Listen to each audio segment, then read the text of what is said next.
सूत जी महाराज ने सौनक ऋषियों को एक कथा सुनाई है।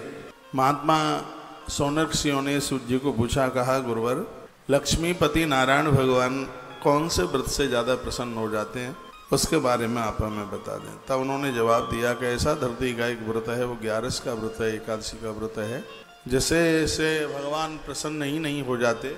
उस घर को छोड़ करके भगवान कभी जाते नहीं हैं जिन घरों में 11 का व्रत होता है। गरुड़ पुराण में वर्णन है, जिस घर में तुलसी की पूजा होती है, गौ माता को रोटी निकलती है, गंगा का आचमन होता है, 11 का व्रत होते हैं, यमराज दरवाजे से चले जाते हैं वापस, उस घर में प्रवेश नहीं करते। और सही बात तो यह है कि आपके घर में तुलसी नहीं है तो आप किसी जघन्य अपराध का भोग रहे हैं। वैष्णव जन होकर के घर में गंगाजल नहीं, जिस घर में गंगाजल नहीं वहाँ देवता नहीं, वहाँ भूत प्रेत रहते हैं। गंगा महात्म्य में ऐसा वर्णन, घर में गंगाजल, गौ माता के लिए रोटी, अतिथि का आदर मान सम्मान, कंठ में तुलसी रुद्राक्ष, भगवत भजन हरि भजन।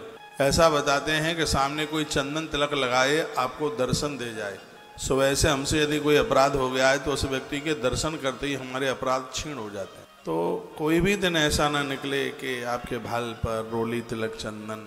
सधवा नारी के लिए बिंदी, भाल में सिंदूर बहुत मायना रखता है, घर की खुशियाँ बढ़ाता है। लेकिन आजकल उसमें भी फैशन हो गई है, अचक से इतना सा लगाएंगे कि कोई देख न ले। तो फिर शादी क्यों करी थी? जब इतना परहेज हो रहा है कोई देख न ले तो फिर क्यों शादी करी? इस सिंदूर के लिए बड़े बड़े कार्तिक नहाने पड़ते हैं, बहुत कुछ करना पड़ता है। जिस प्रकार से नारी के भाल के ऊपर सिंदूर बहुत सौभाग्य का प्रतीक है, उसी प्रकार से वैष्णव जनों के, हरि भक्तों के माथे के ऊपर लगा हुआ चंदन साक्षात भगवान के चरण हैं। ठाकुर जी के चरणों का दर्शन कर लिया, ये समझ लीजिए आप। 11 की महिमा, 11 का महात्म्य आप सुन रहे हैं, जिसमें वर्णन किया गया है। कहा गया है एक राजा हुए थे जिनका नाम था रुक्मांगद।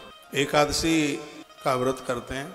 8 वर्ष से लेकर के 85 वर्ष तक इन्होंने डिंडोरा पिटवाया है और कहा है कि सबको व्रत करना पड़ेगा। रोगी हैं, बीमार हैं, अपांग हैं, चलने में असमर्थ हैं, इस राजा ने उनसे भी व्रत करवाया।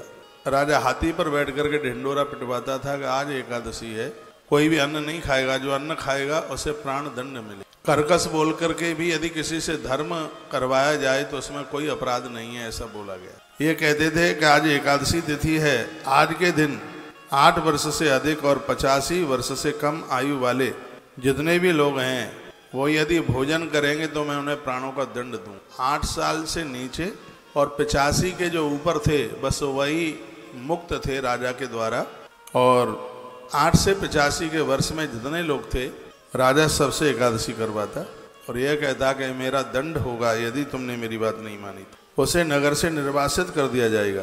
औरों की तो बात ही क्या है कि पिता, भ्राता, पुत्र, पत्नी और मेरा मित्र भी क्यों न हो, उनको जीवन में से मैं त्याग दूंगा यदि एकादशी का व्रत नहीं करेंगे। मित्र वही है जो धर्म कर्म से जुड़ा है, पत्नी भी वही है। ऐसा बताते हैं कि दुराचारी स्त्री को छोड़ने में बिल्कुल पाप नहीं, दुराचारी पति को भी छोड़ने में पाप नहीं। दुराचारी यही है, यह नहीं है कि सबरे धर्म स्त्री के ही लिए, पुरुषों के लिए कुछ भी ना हो, पुरुषों के लिए वे सदाचारी बने।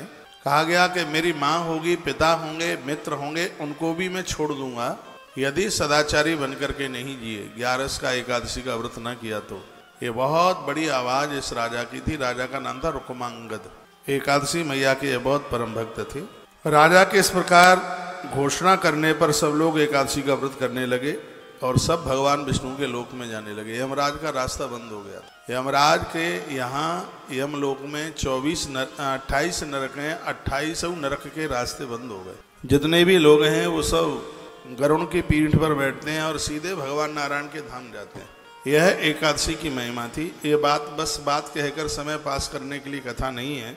सत्य यही है कि व्रत तो बहुत हैं पर एकादशी से बढ़कर कोई व्रत नहीं। पेड़ तो बहुत हैं, पीपल के ऊपर कोई नहीं है। नदियां बहुत हैं, गंगा जी के ऊपर कोई नहीं है। प्रकाश देने वाली चीजें बहुत हैं, सूर्य के ऊपर कोई नहीं। धनुधारी बहुत हैं, अर्जुन के समान कोई नहीं है। वैष्णव बहुत हैं, महादेव के बराबर कोई नहीं। धान बहुत हैं, जौ के बराबर कोई नहीं है। फूल बहुत हैं, कमल के बराबर कोई नहीं है। पत्र बहुत हैं, तुलसी के बराबर कोई नहीं। यह स्वयं भगवान ने कहा है।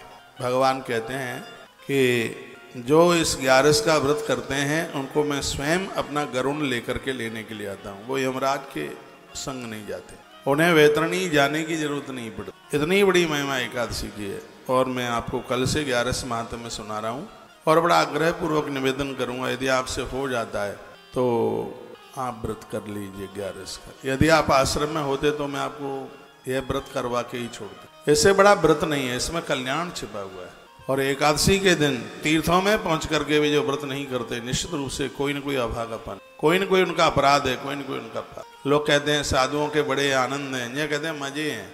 लोग मालाएं डाल रहे हैं, खाने को लडुआ दे रहे हैं। हाँ, मूड मुड़ाई 3 गुण मिटे चांद की खाज, खाए हुए कौन लडुआ मिले लोग कहें महाराज। आनंद तो है, लेकिन आप इस आनंद को क्यों नहीं लूट रहे हैं? फिर उनको इतने आनंद है, आप इस आनंद से क्यों वंचित रह रहे हैं?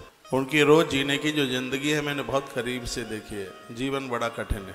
साधु का जीवन तो बिल्कुल तलवार की धार के ऊपर है। अपना जैसा खा नहीं सकता, अपने जैसा पहन नहीं सकता, अपने जैसा चल नहीं सकता। एक साधु के ऊपर पूरी दुनिया की निगाहें होती है। पूरा जगत उनका सम्मान करता है, आदर करता है, मान करता है, क्योंकि इनको ईश्वर ने स्वीकार कर लिया है। और जिसको भगवान ने स्वीकार कर लिया, पूरी दुनिया उसके पीछे पीछे लग लेती है।